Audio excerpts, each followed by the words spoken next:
Season ছাড়া অসিজনের খাবার আলহামদুলিল্লাহ আলহামদুলিল্লাহ। হ্যালো এভরিওয়ান, আসসালামু আলাইকুম। কেমন আছেন? আশা করি অনেক অনেক অনেক ভালো আছেন। তো যাই হোক, এই দেখেন আমার দেবর হলো কাঁঠাল নিয়ে আসছে। তো এটা কোনো সিজনাল আর কাঁঠাল না, কারণ এখন কোনো কাঁঠাল বেসিক্যালি পাওয়াই যাবে না, কারণ আমার শাশুড়িকে হাসপাতালে নিয়ে গেছিলো, তখন একটা কাঁঠাল আনছে। কিনা কই থেকে আনছে এটা কেউ জানি না, কিন্তু অবাক পেয়ে গেছি কাঁঠাল দেখে, এই সিজনে কাঁঠাল। আর যেহেতু বাহিরে থাকে, চলেও যাবে, আর 1 মাসের মতন আছে। তো ভাবি দেখছি টাকা তো আর বড়ো কথা না, দেখছি কাঁঠালটা নিয়েই যাই। পরে বলে 1500 টাকা দিয়ে কাঁঠালটা আনছে, দামটা আমি বলে দিই, দাম চেয়েছিল 2500 টাকা। তো যাই হোক, কাঁঠালটা অনেক বিশাল বড় ছিল। আর আমার মেয়ে দেখেন খাইতেছে, নাচতেছে, ছেলে তো খাবেই না।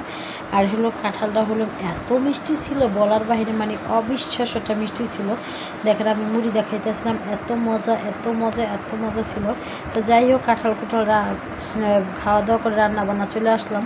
তো এদিকে বেগুন ভাজতেছে, আর এদিকে আমার খালা শাশুড়ি হয়েছিল ভর্তা করতেছিল। 5 রকমের 6 রকমের ভর্তা করলাম, বেগুন ভাজা করলাম।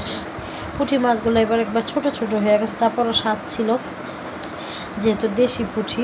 আর এদিকে হলো সবার খাওয়া দাওয়ার পর আমি প্লেট সাজে বারান্দা নিয়ে আসলাম। সবাই, আর আমরা হচ্ছে বউ মানুষেরা তো বোঝেনি, সবাই লাস্টে খাইতে হয়। সব কাজকাম করে খাই আমি সবসময়, বউ হয়ে যাও না, এটা আবার নিজের সংসার। তারপরেও দেখা যায় মেহমান অতিথি আসলে সবাইকে খাওয়াইয়া পরে আমি খাইতে বসি। তো সবার শেষ আমিও খাওয়া দাওয়া এখন করবো, সকালে নাস্তা। তো সকালে সবাই কাঁঠাল দিয়ে মুড়ি খাইছে। এখন হলো ভাত খাইছি, যে 5 রকমের ভর্তা করছিলাম। 5 রকমের ভর্তা করে খাওয়া দাওয়া করে পরে দুপুরে রান্না বান্না চলছে। তো ওই দেখেন খাবারটা দেখতে যেমন লোভনীয় হয়েছে, খেতে পেলাম বেশ মজা হয়েছিল, এত মজা লাগছিল খাবারটা, মানে এত এত চিংড়ি মাছ, কাচকি শুটকি, চিংড়ি শুটকি, ধনিয়া পাতা, বেগুন ভর্তা রিয়া। আর এদিকে হলো আমি খাওয়া দাওয়ার পরে হলো সব কাজকাম করে সেরে পরে হলো রান্না বান্না করতে এসে পড়ছি।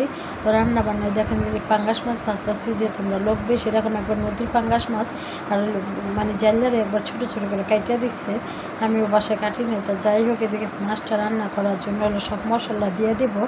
দিয়ে দেওয়ার পরে হলো সুন্দর করে লাড়াছাড়া দিতেছিলাম, লাড়াচাড়া দিয়ে ভালো করে কষে নিতেছিলাম। আর সিজন ছাড়া ফল খাইছি, এত মজা ছিল, এত মিষ্টি ছিল, মনে হয় মুখের ভিতরে এখনও লাগিয়ে রয়েছে। আর দেবর থাকছে দেখে খাইতে পারছি, আর নাহলে তো খাইতাম মনে যাইতেও না, আনতেও পারতাম না। আর আমার এই কাঁঠালের রিলস ভিডিও দেখে গেলাম, অনেকে বলছেন যে আপু কাঁঠাল কই পেলেন, কাঁঠাল কই পেলেন। কাঁঠালটা হলো আমার দেবর হলো কিনে আনছে 1500 টাকা দিয়ে, ওই জায়গা থেকেই পাইছি, কিনে আনছে পরে খাইছি, ওই জায়গা থেকেই পাওয়া হয়েছে। কাঁঠাল আবার কই পাই বলেন তো, কাঁঠাল তো কিনে আনলেই পাওয়া যায়, কিন্তু এখন তো সিজন ছাড়া কাঁঠাল, এই জন্য সবাই একটু কমেন্ট করছিলেন যে কাঁঠালটা কই পেয়েছি, কাঁঠালটা কই পেয়েছি, কাঁঠালটা কিনে আনছে পরে খাইছি। আর এদিকে হলো আমার মাছ রান্না হয়ে গেল গল্প করতে করতে। পরে হলো ডাল ভাজি করবো, ডাল ভাজি করার পর হলো চিচিঙ্গাদের ডাল ভাজি করবো, পরে হলো চিংড়ি মাছ বোনা করবো। মানে যে বললাম না, বাসায় মেহমান আমার 4-5 পদের রান্না করতে হবে, ভর্তা চত্তাও করতে হয়। তো যাই হোক, তারপরও শান্তি লাগে মেহমান আসলে, আমার কি লেগে জানে, আমি কোনো ক্লান্ত হই না, এত পরিশ্রম করি তারপর কোনো ক্লান্ত হই না। তো যাই হোক, এদিকে যে রান্না বান্না শেষে আমি একটু আবার খাওয়া দাওয়া করলাম দুপুরবেলা খাওয়া দাওয়া করে একটু রেস্ট নিয়ে পরে আবার ছাদে গেলাম।